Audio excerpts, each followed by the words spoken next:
कामरूप देश का राजा, तो कामरूप देश कहते असम को।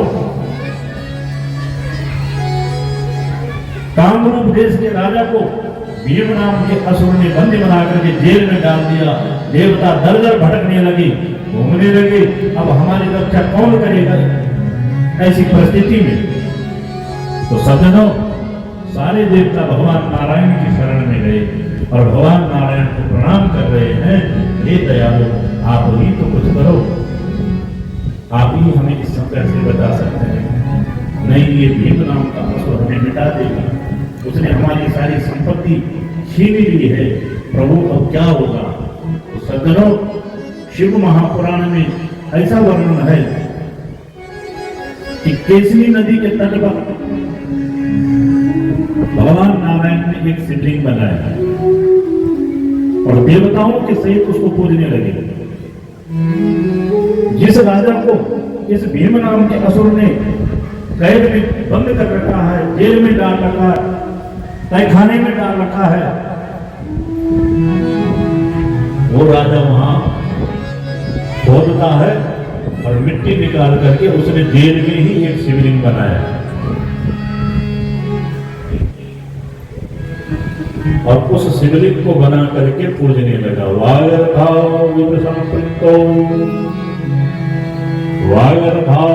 प्रतिपत्तये जगतः पितरो वन्दे पार्वती परमेश्वरो। यस्यान्ते प्रतिभाति भूतलसुता देवा पगामस्तके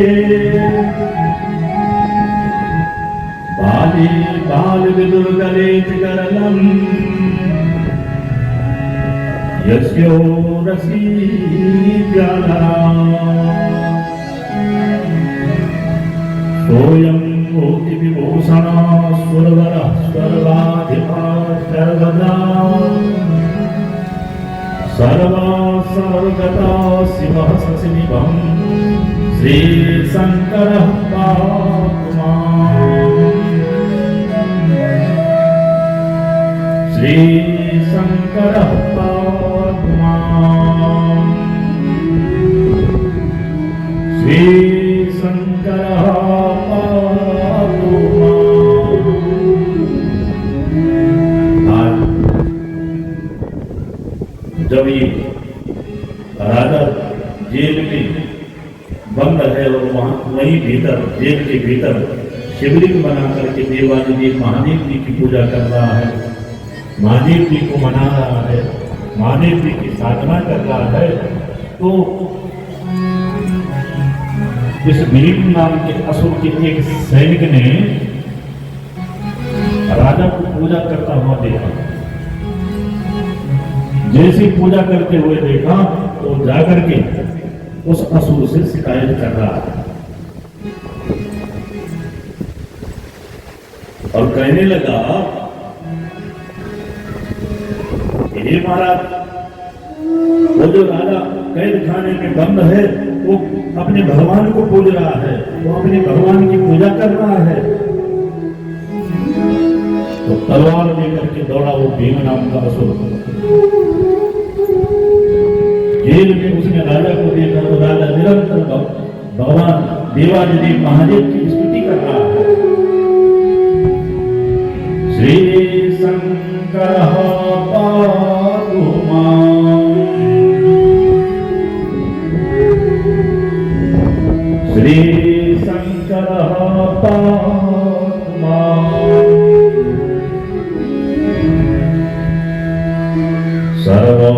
सर्वगतो शिवः सशिवं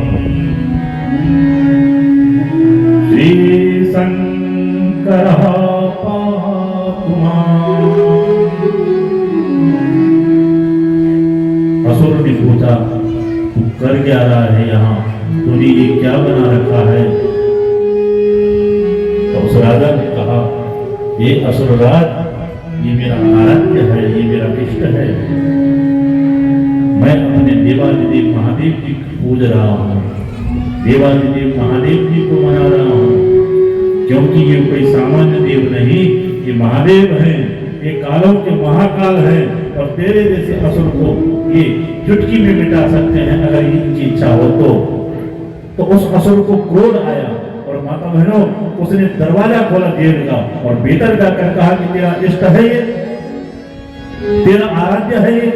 निकाली उसने तलवार और उसने उस शिवलिंग पर जोर से प्रहार किया और राजा वहां पर महादेव जी को हाथ जोड़ करके ओम नमः शिवाय, ओम नमः शिवाय, ओम नमः शिवाय, ओम नमः शिवाय, ओम नमः शिवाय, ओम नमः शिवाय, ओम नमः शिवाय। सच्ची श्रद्धा और विश्वास के साथ जो भक्तजन इस पंचाक्षर मंत्र का जाप करते हैं, सज्जनों ये मंत्र ही साक्षात शिव है और शिव ही मंत्र है।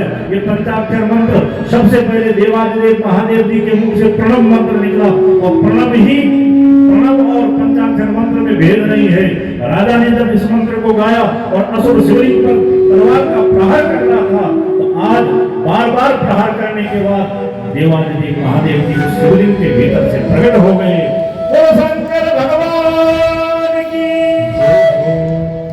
जोर से जयकार बोलो, शंकर भगवान की जय, हर हर महादेव।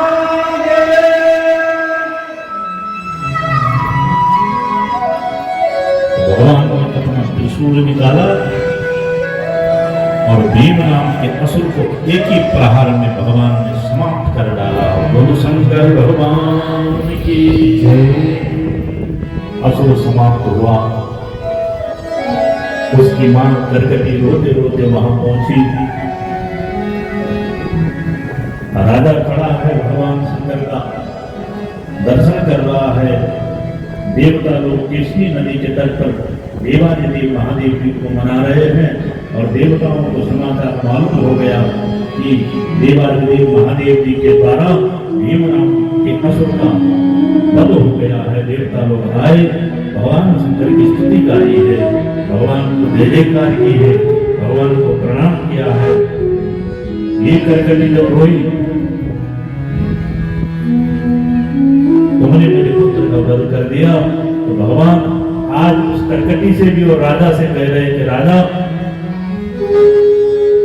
इस भीम नाम के असुर को समाप्त करने के लिए मैं यहां पर अवतरित हुआ हूं।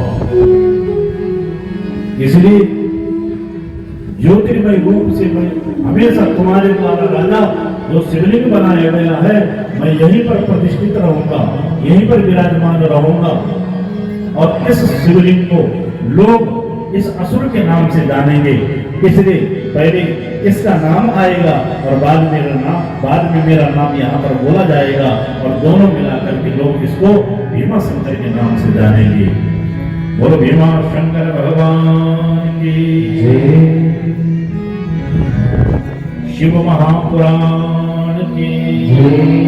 हर हर महादेव।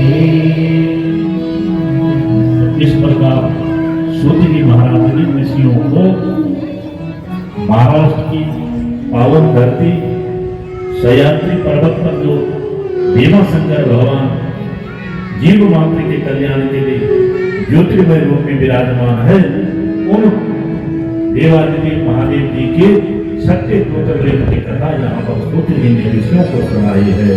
बोले शंकर भगवान की जय। अब सातवां ज्योतिर्लिंग पूरब दिशा की ओर, पूरब की जो काशी है वाराणसी, उत्तर प्रदेश में वाराणसी जिले में काशी है और वहां भगवान का सातवां ज्योतिर्लिंग है। आइए कैसे कैसे भगवान वहां पर प्रतिष्ठित हुए इस कथा को भी हम सुने, पहुंचे वही जहां भगवान विराजमान है। महामंत्र जोई जपत महेशो, महामंत्र जोई जपत महेशो, महामंत्र जोई जपत महेशो।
सज्जनों, शिव महापुराण में ऐसी कथा है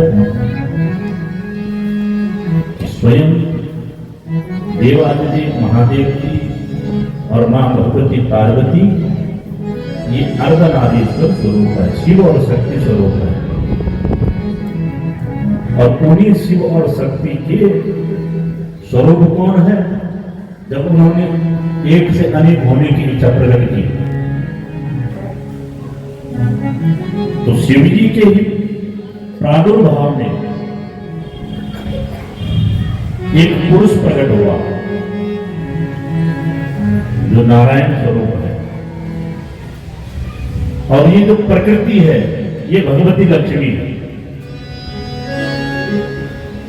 शक्ति से जिसका प्रादुर्भाव हुआ है वो शक्ति ही लक्ष्मी बनकर के अवतरित हुई है और शिव ही पुरुष बनकर के प्रकट हुए हैं। तो जब इन दोनों ने देखा, किसने? प्रकृति और पुरुष ने, कि हम कहां से हुए हैं, हमें क्या करना है, तो वो दोनों देखने लगे हमें आगे क्या करना है।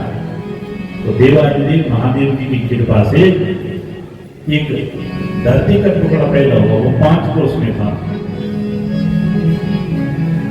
और उस धरती के ऊपर बैठ करके प्रकृति पुरुष नारायण और प्रकृति भगवती लक्ष्मी दोनों ध्यान तंत्रा में बैठ गए और साधना करने लगे।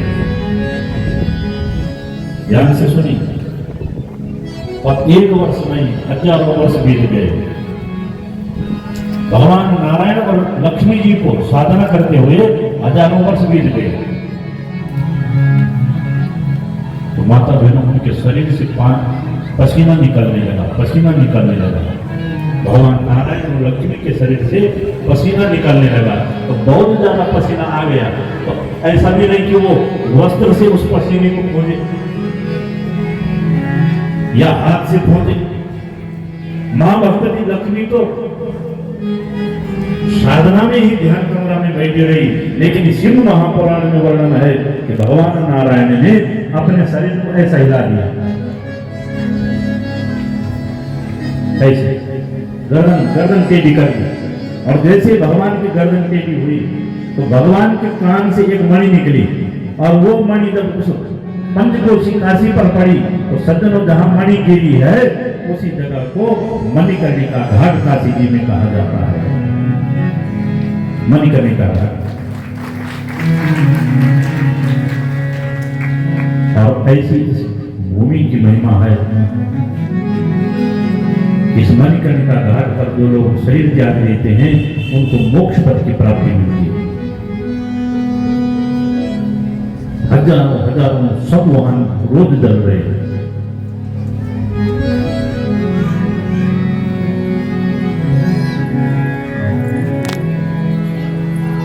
तो प्रकृति पुरुष भगवान नारायण और प्रकृति भगवती लक्ष्मी साधना करते करते करते करते माता बहनों,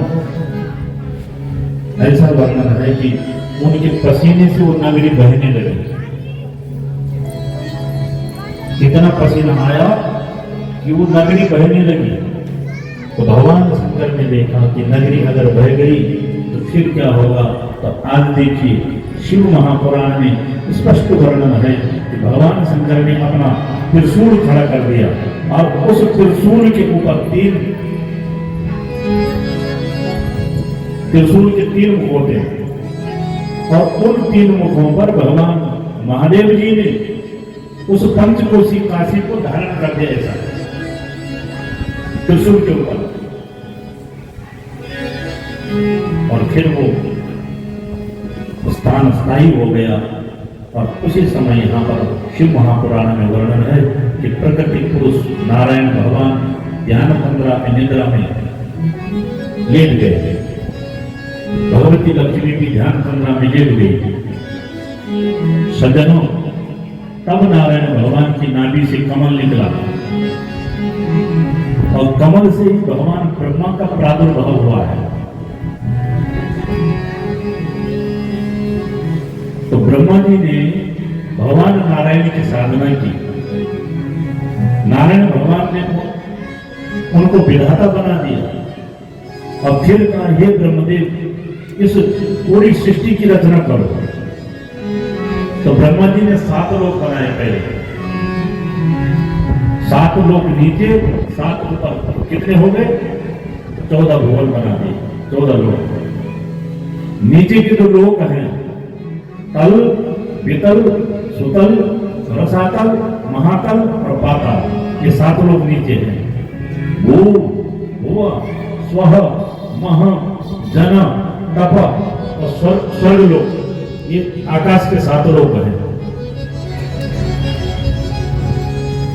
50 करोड़ योजन चौड़ा और 50 करोड़ योजन लंबा ब्रह्मांड की रचना ब्रह्मा जी ने की।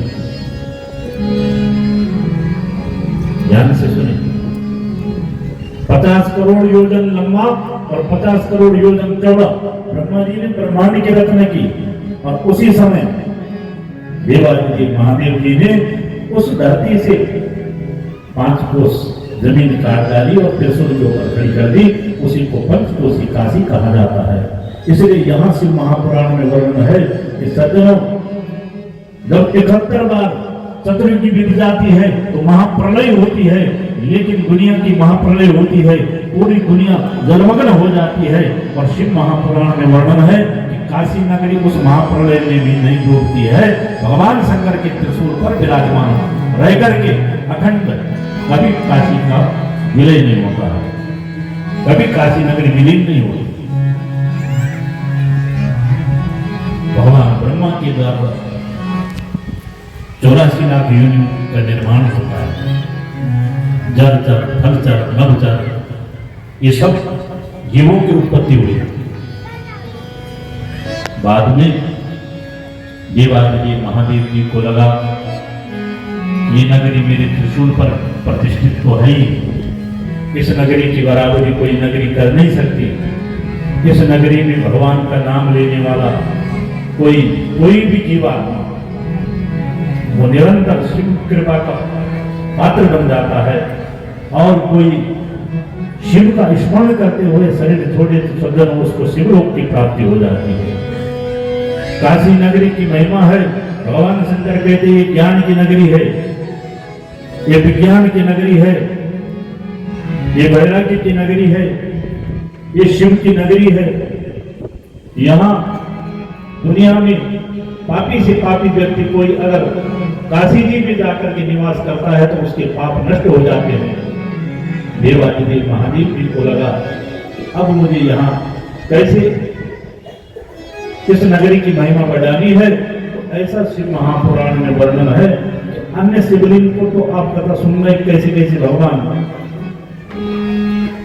देवादिदेव महादेव जी उसमें विराजमान हुए, लेकिन काशी नगरी में जो शिवलिंग विराजमान है सज्जनों, उस शिवलिंग की स्थापना स्वयं देवादिदेव महादेव जी के द्वारा हुई है।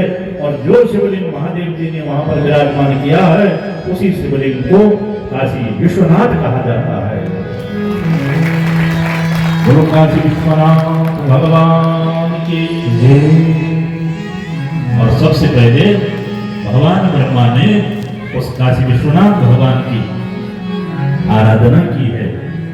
बाबा विश्वनाथ हम पर दया करो, बाबा विश्वनाथ हम पर दया करो, बाबा विश्वनाथ हम पर दया करो, बाबा विश्वनाथ हम पर दया करो, दया करो भगवान हम पर दया करो, दया करो भगवान हम पर दया करो, दया करो भगवान हम पर दया करो, दया करो भगवान हम पर दया करो, काशी विश्वनाथ हम पर दया करो, काशी विश्वनाथ हम पर दया करो, शिव शंकर भोलेनाथ हम पर दया करो, शिव शंकर भोलेनाथ हम पर दया करो। ऐसे में दोनों हाथों से ताली की सेवा करते हो। हर हर महादेव, जय भोले।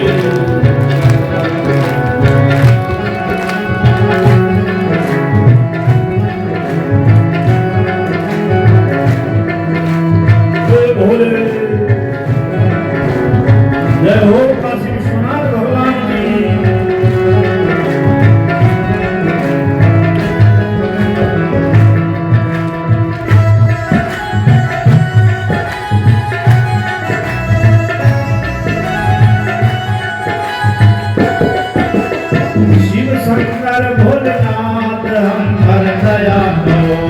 शिव शंकर भोलेनाथ हम पर दया करो। शिव शंकर भोलेनाथ हम पर दया करो। शिव शंकर भोलेनाथ हम पर दया करो। बाबा विश्वनाथ हम पर दया करो। बाबा विश्वनाथ हम पर दया करो। बाबा विश्वनाथ हम पर दया करो। बाबा विश्वनाथ हम पर दया करो।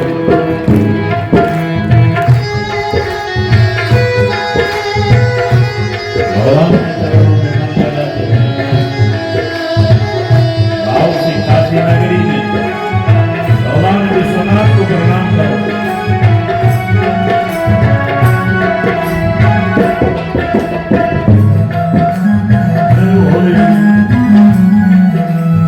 हर हर महादेव। शिव शंकर भोलेनाथ हम पर दया करो। शिव शंकर भोलेनाथ हम पर दया करो। दया करो भगवान हम पर दया करो। दया करो भगवान हम पर दया करो। बाबा विश्वनाथ हम पर दया करो। बाबा विश्वनाथ हम पर दया करो। बाबा विश्वनाथ हम पर दया करो। बाबा विश्वनाथ हम पर दया करो। दया करो भगवान हम पर दया करो। दया करो भगवान हम पर दया करो। काशी विश्वनाथ हम पर दया करो। काशी विश्वनाथ हम पर दया करो। नमः शिवाय नमः शिवाय नमः शिवाय ओम नमः शिवाय। नमः शिवाय नमः शिवाय। सभी बोले नमः शिवाय ओम नमः शिवाय। नमः शिवाय नमः शिवाय। नमः शिवाय ओम नमः शिवाय। हर हर भोले नमः शिवाय। हर हर भोले नमः शिवाय। हर हर भोले नमः शिवाय। हर हर भोले नमः शिवाय। विश्वेश्वराय शिव विश्वेश्वराय। विश्वेश्वराय शिव विश्वेश्वराय। विश्वेश्वराय शिव विश्वेश्वराय। विश्वेश्वराय शिव विश्वेश्वराय। हर हर भोले नमः शिवाय। हर हर भोले नमः शिवाय। हर हर भोले नमः शिवाय। हर हर भोले नमः शिवाय। नमः शिवाय नमः शिवाय। नमः शिवाय नमः शिवाय। नमः शिवाय नमः शिवाय। नमः शिवाय नमः शिवाय। हर हर भोले नमः शिवाय। हर हर भोले नमः शिवाय। हर हर भोले नमः शिवाय। हर हर भोले नमः शिवाय। हर हर भोले नमः शिवाय। हर हर भोले नमः शिवाय। बोलो काशी विश्वनाथ भगवान की जय। गंगा मैया की जय। हर हर महादेव।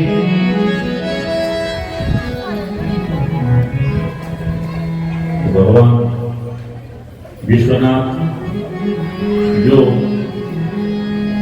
शिवलिंग रूप में प्रतिष्ठित है, उनकी स्थापना किसी और ने नहीं की, ध्यान देना।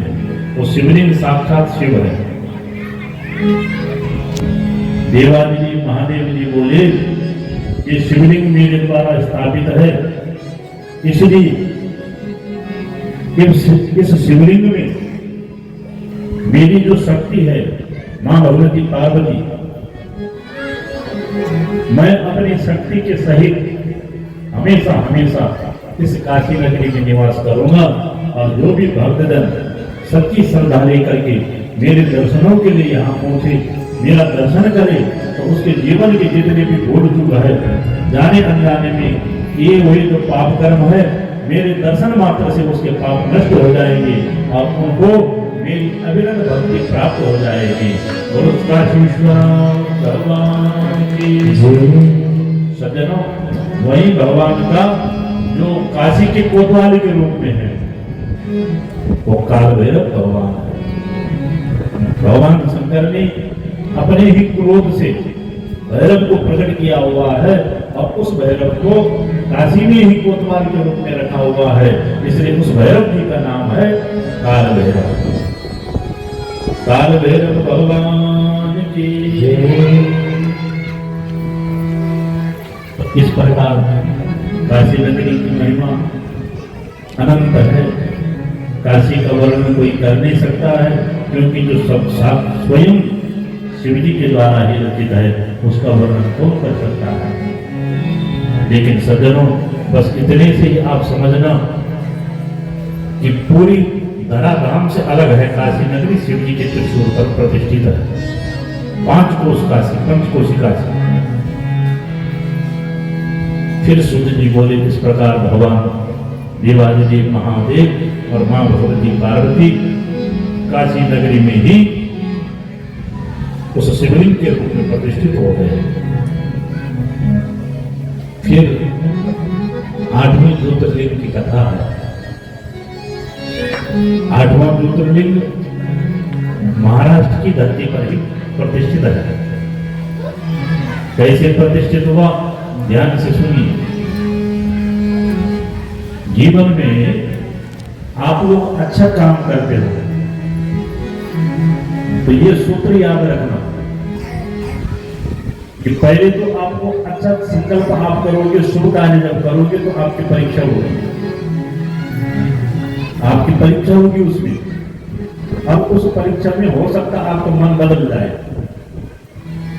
शुभ कार्य को करने के लिए आपका मन ये भी करेगा कि कौन सी घड़ी मैंने ये काम उठाया था, अरे नहीं करना था, इससे अच्छा तो आराम ही ठीक था।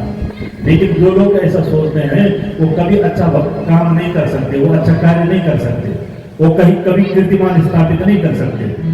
भगवत कार्य में तो माता बहनों जब लग गए हो तो करने वाला भी तू है, कराने वाला भी तू है। अब तू जाने में लग गया हो, परिणाम की इच्छा मुझे नहीं है, और मैं इतना जानता हूं कि हे प्रभु, जो अच्छा कर्म करता है उसकी अच्छा ही मिलता है, और जो बुरा कर्म करता है उसे बुरा ही मिलता है।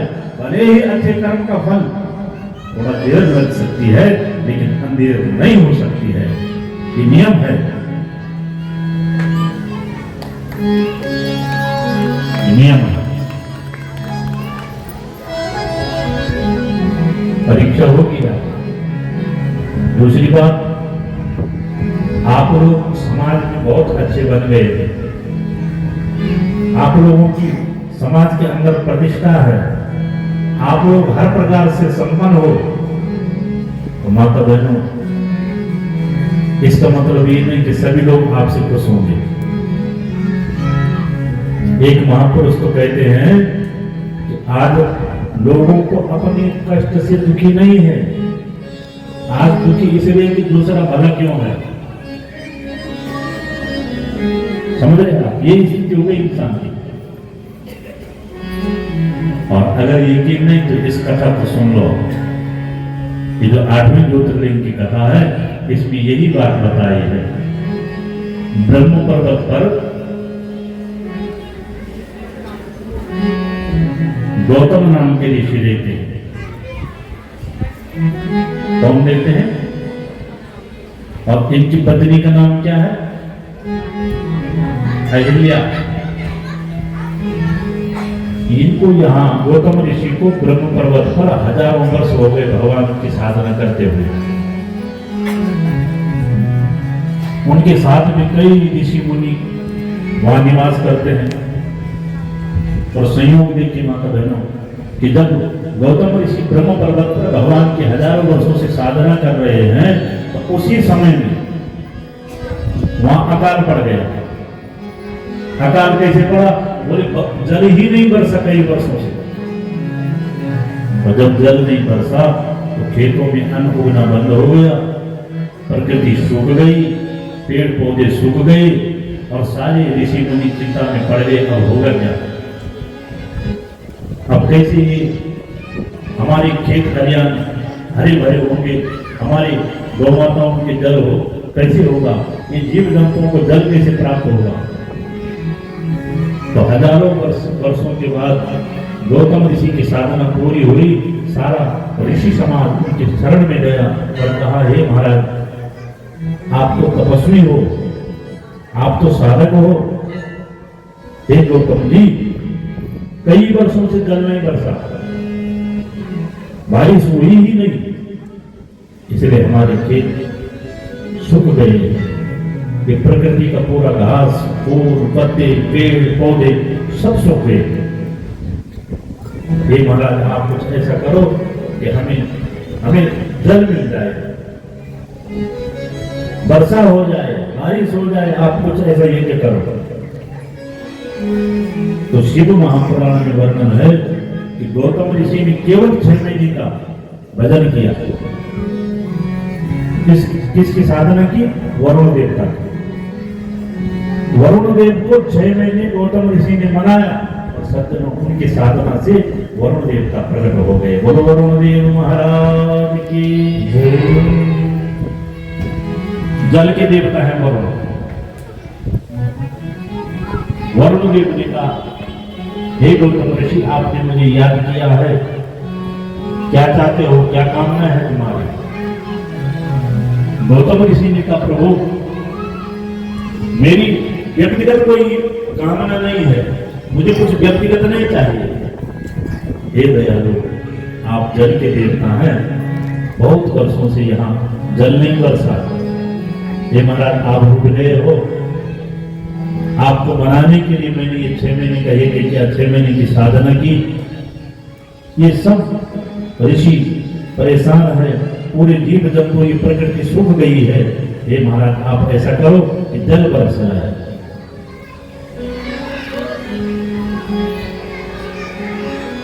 तो वरुण देव ने कहा कि हे गौतम ऋषि जल बरसाने का काम मेरा नहीं है, मैं जल का देवता तो हूं, लेकिन जल कब बरसेगा कब नहीं बरसेगा ये काम मेरा नहीं है। जल तो भगवान देवादिदेव महादेव की इच्छा से बरसता है। इंद्रदेव बरसाते हैं, लेकिन महादेव जी की इच्छा से ही सब होता है। तो गौतम ऋषि बोले, महाराज तो क्या मुझे जल नहीं मिलेगा? वरुण देव ने कहा, नहीं, तुमने जो साधना की है वो निष्फल नहीं जाएगी, उसका तुम्हें फल मिलेगा।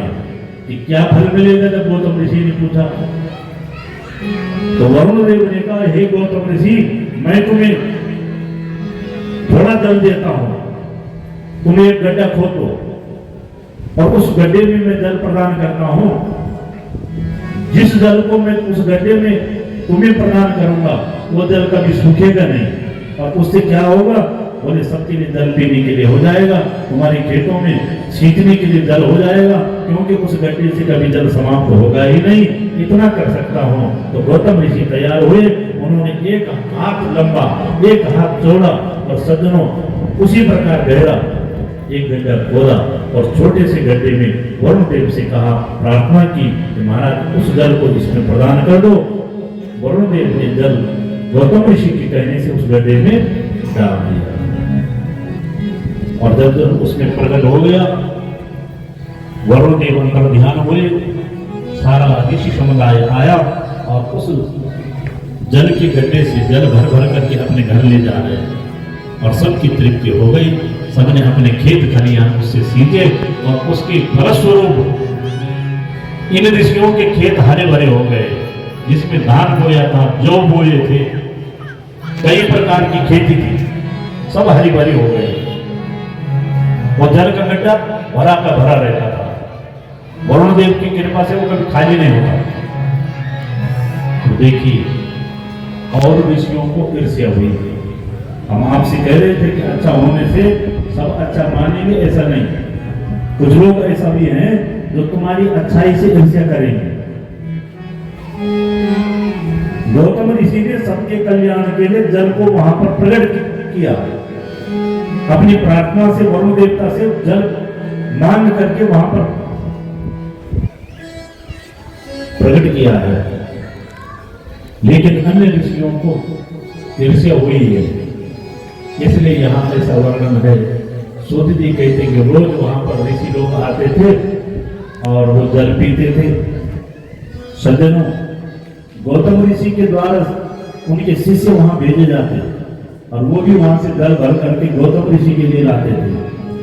एक दिन अन्य ऋषियों की पत्नी वहां पर जल के पास आई थी और गौतम ऋषि के शिष्य लोग वहां गए और उन ऋषि पत्नियों ने गौतम ऋषि के शिष्यों को डांट दिया, बोले तुम यहाँ जल में भरोगे।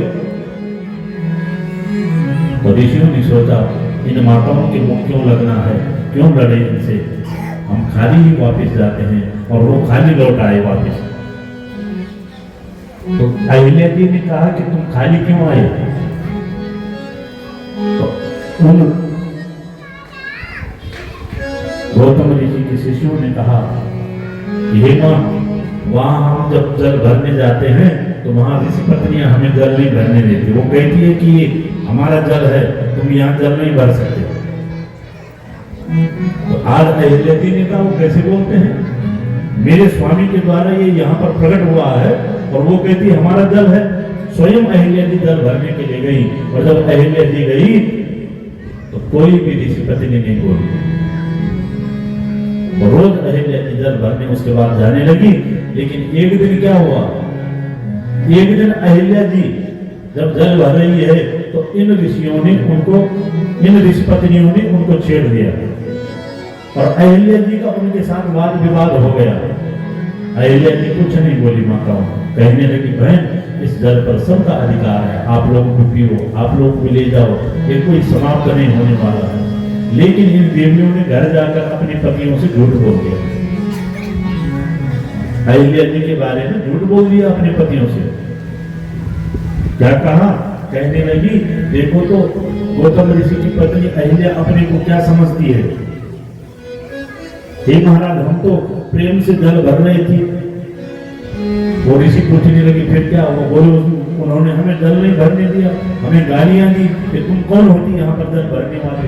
ऐसी झूठी झूठी बातें अपने पतियों से कही और तब उनके पति के मन में बैर बैठ गया, राग आ गया, द्वेष आ गया और उन्होंने चाहा कि कैसे अब गौतम को अपमानित किया जाए। तो शिव महापुराण में स्पष्ट वर्णन है कि सज्जनों उन ऋषियों ने भगवान गणेश की साधना की, गणपति भगवान की, और अपनी साधना से भगवान गणेश को मनाया। यहाँ पर गुरु गणेश जी महाराज की जय। तो गणेश जी के चरणों में प्रार्थना की कि हे प्रभु, आपने हमारी प्रार्थना पर हमें दर्शन दिया। गणपति भगवान ने कहा ऋषियों तुम क्या चाहते हो, इसलिए तुमने मेरी साधना की। तो वो ऋषि क्या कह रहे हैं कि महाराज हम चाहते हैं कि गौतम का अहित हो जाए, समाज में गौतम का नाम बदनाम हो जाए। तो गणेश जी बोले गौतम ऋषि ने तो वरुण देवता के द्वारा तुम्हारे लिए जल प्राप्त किया, वो तो तुम्हारा बुरा नहीं चाहते, फिर तुम गौतम ऋषि के बारे में बुरा क्यों चाह रहे हो? उन्होंने कहा महाराज हमें हमारी साधना का फल यही चाहिए कि गौतम ऋषि बदनाम हो जाए, बस उनकी प्रतिष्ठा धूमिल हो जाए, उनकी बेइज्जती हो जाए समाज में। गणेश भगवान के चरणों में जिन ऋषियों ने ऐसी प्रार्थना की। और सज्जनों, मंत्राधीनम च देवता, देवता भी मंत्रों के अधीन होते हैं।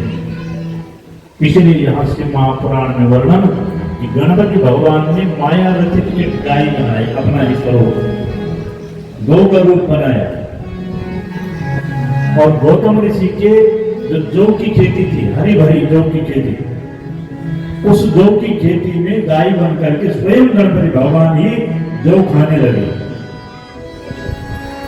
उस हरे भरे जौओं को खाने लगे। गौतम ऋषि के एक शिष्य ने कहा कि हे महाराज हमारे खेतों में एक गाय गई है और वो गौ माता जौ को चल रही है। तो गौतम ऋषि को लगा इतनी मेहनत से हमने खेतों में जौ उगाए हैं और ये गाय कैसे खा रही है। तो माता बहनों, गौतम ऋषि खेत में गए, जौ की खेती में गए और वहां जाकर के गौतम ऋषि ने एक दिन का उठाया, एक दिन का, इतना छोटा सा दिन का गौतम ऋषि ने उठाया और उस गौ माता को इतना स्पर्श किया ऐसे कि चलो ये जो मत खाओ, ऐसा तिनके का स्पर्श किया गौ माता का, और उसी समय वो गौ माता नीचे मूर्छित होकर के गिर पड़ी, मर गई वो। और जैसे वो मर गई उसके प्राण निकल गए। था तो माया रूपी लीला थी, लेकिन वो लीला मात्र के लिए मर गई वहां पर गौ माता जो की खेती में। इतने में वो ऋषि लोग तो देख ही रहे थे कि कब कुछ हो जाए। वो ऋषि आए और उन्होंने कहा कि देखो देखो गौतम ने गौ हत्या कर दी, गौतम ने गौ हत्या कर दी, गौतम ने गौ हत्या कर दी। और सारे के सारे ऋषि इकट्ठे हुए और उन्होंने गौतम को यहाँ पर बहुत उद्गारा, अरे तुम कैसे ऋषि हो, तुम कैसे भक्त हो जो अपने खेत में जो चरने के लिए गौ माता को मार देते हो। सारे ऋषियों ने गौतम ऋषि का यहाँ पर अपमान किया है। सज्जनों, गौतम ऋषि को जब अपने को इनके बीच में ऐसा लगा कि मुझसे अपराध हो गया है, तो तब हाथ जोड़ करके गौतम ऋषि बोले कि भैया मुझे क्या करना चाहिए, जिसे करने से मैं इस गौ हत्या के कलंक से निष्कलंक हो जाऊं।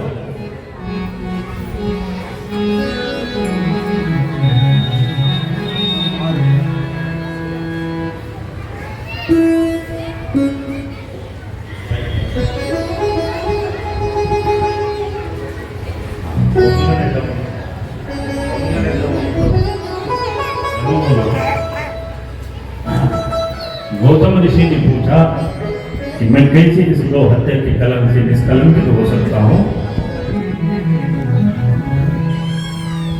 तो उन ऋषियों ने कहा कि तुम एक ही कर्म को करने से निष्कलंकित हो सकते हो कि पापी से पापी व्यक्ति के पाप धुलने के लिए धरती पर मां भगवती गंगा जी का अवतरण हुआ है। हे गौतम ऋषि, जाओ और गंगा स्नान करो। तुम्हारे द्वारा जो गौ हत्या हुई है, गंगा स्नान से ही तुम्हारे वो गौ हत्या का कलंक तुमसे मिट जाएगा, तुम्हारे जीवन से वो गौ हत्या का कलंक मिट जाएगा। आज गौतम ऋषि अपनी धर्म पत्नी सहित माता बहन सीधे चल पड़े उसी पर्वत की एक किनारे पर जाकर के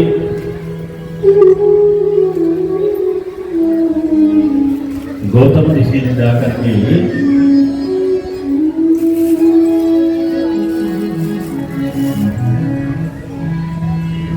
देवादिदेव महादेव जी की स्थापना की और महादेव जी की स्थापना करके भगवान को सच्ची श्रद्धा से मनाया। भगवान शंकर को सच्ची श्रद्धा से जब गौतम ऋषि मनाते हैं तो उसके फलस्वरूप भगवान शंकर गौतम ऋषि को दर्शन देते हैं।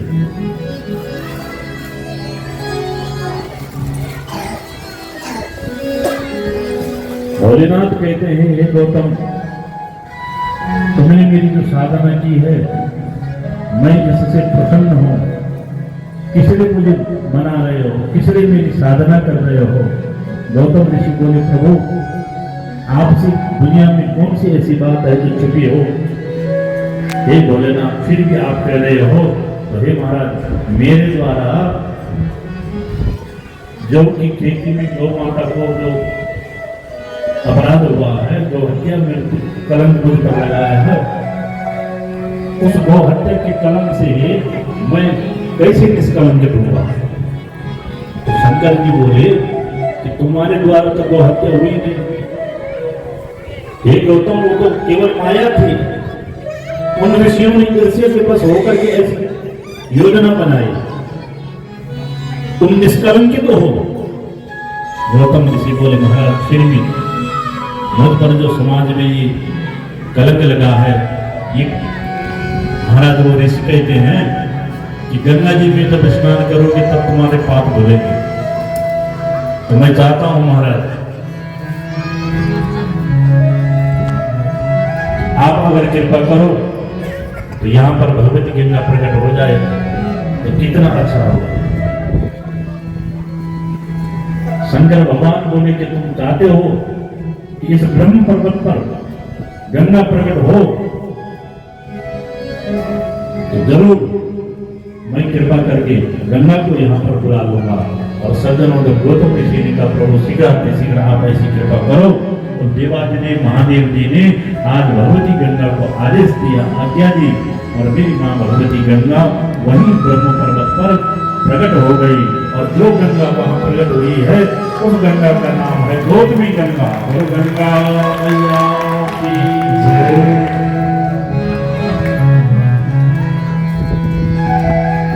माँ भगवती गंगा के जल से गौतम ऋषि ने स्नान किया और तब दोनों पति पत्नी ने देवादिदेव महादेव जी की खूब पूजा की, खूब साधना की।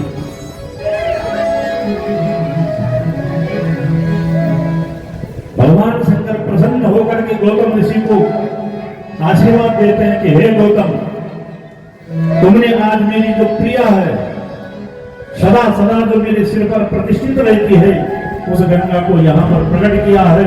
इसलिए इस गंगा का नाम होगा गौतमी गंगा। जो भी भक्तजन यहाँ आकर के इस गंगा जी का स्नान करेगा उसके जीवन के जितने पाप होंगे वो नष्ट हो जाएंगे। और तुम्हारे द्वारा मैं यहाँ पर पूजित हूँ, इसलिए मैं इसी शिवलिंग में ज्योतिर्मय रूप से प्रतिष्ठित हो जाऊंगा और दुनिया में मेरे इस ज्योतिर्लिंग को त्र्यंबकेश्वर के नाम से जाना जाएगा। बोलो त्र्यंबकेश्वर भगवान की जय, गौतमी गंगा मैया की जय, हर हर महादेव। बाद में जिन ऋषियों ने गौतम ऋषि को कलंकित किया था वो सारे के सारे आए, जो उनको मालूम हो गया कि साक्षात देवादिदेव महादेव जी गौतम ऋषि की साधना से वहां प्रकट हो गए, प्रतिष्ठित हो गए। तो उन ऋषियों ने गौतम ऋषि से क्षमा याचना की। और सज्जनों, तब गौतम ऋषि को कहते हैं कि महाराज हमसे भूल हो गई थी, अब हमारी भूल कैसे समाप्त हो, हम उसके लिए क्या प्रयासित करें। तो आकाशवाणी हुई कि हे ऋषियों, अगर तुम अपनी भूल का पश्चाताप करना चाहते हो तो जिस ब्रह्मगिरी पर्वत पर तुम खड़े हो उसकी 100 परिक्रमाएं करो। और जब तुम 100 परिक्रमाएं ब्रह्मगिरी पर्वत की कर लोगे तब तुम्हारा जो प्रयासित है वो हो जाएगा। यहाँ ऋषि 100 परिक्रमा करने के लिए निकल पड़े, न जाने कितने दिन इनको लगे, लेकिन हमारे महादेव जी वहीं पर प्रतिष्ठित 8वीं ज्योतिर्लिंग के रूप में हो गए। बोलो शंकर भगवान की जय, हर हर महादेव। पहाड़ की धरती ने मेरा जीवन बनाया है, पहाड़ की धरती ने मेरा जीवन बनाया है, पहाड़ों की धरती ने मेरा जीवन बनाया है, पहाड़ की धरती ने मेरा जीवन बनाया है, गंगा जी की लहरों में मेरा जीवन सजाया है, गंगा जी की लहरों ने मेरा जीवन सजाया है, गंगा जी की लहरों ने मेरा जीवन सजाया है, गंगा जी की लहरों ने मेरा जीवन सजाया है, कुछ खोकर पाया है, कुछ पाकर खोया है, कुछ खोकर पाया है, कुछ खोकर पाया है, कुछ खोकर पाया है, कुछ पाकर खोया है, कुछ खोकर पाया है,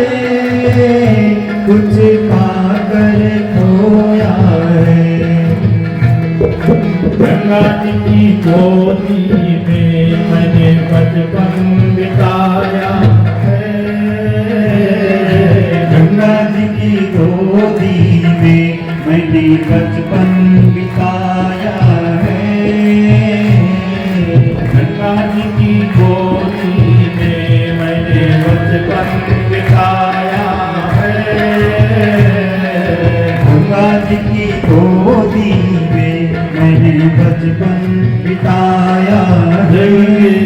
हर हर महादेव।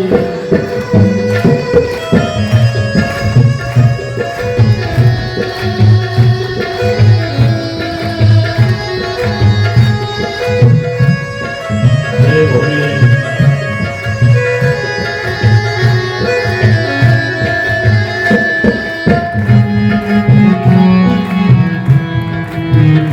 हर हर महादेव। सभी लोग तालियों की सेवा। जय हो।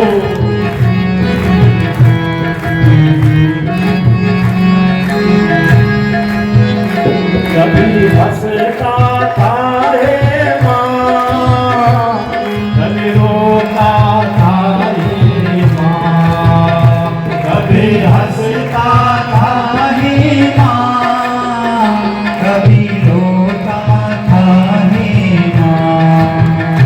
कभी हंसता था रे माँ, कभी रोता था रे माँ। कभी हंसता था हे माँ, कभी रोता था हे माँ। पल्लू को खींच खींच के, पल्लू को खींच खींच के, पल्लू को खींच खींच के मैंने तुझको सताया है। बाहों की धरती में मेरा जीवन बनाया है।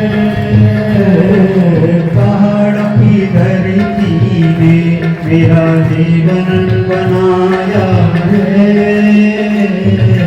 गंगा जी की लहरों में मेरा जीवन सजाया है। गंगा जी की लहरों में मेरा जीवन सजाया है। गंगा जी की लहरों में मेरा जीवन सजाया है। गंगा जी की लहरों में मेरा जीवन सजाया है। पहाड़ों की धरती ने मेरा जीवन बनाया है।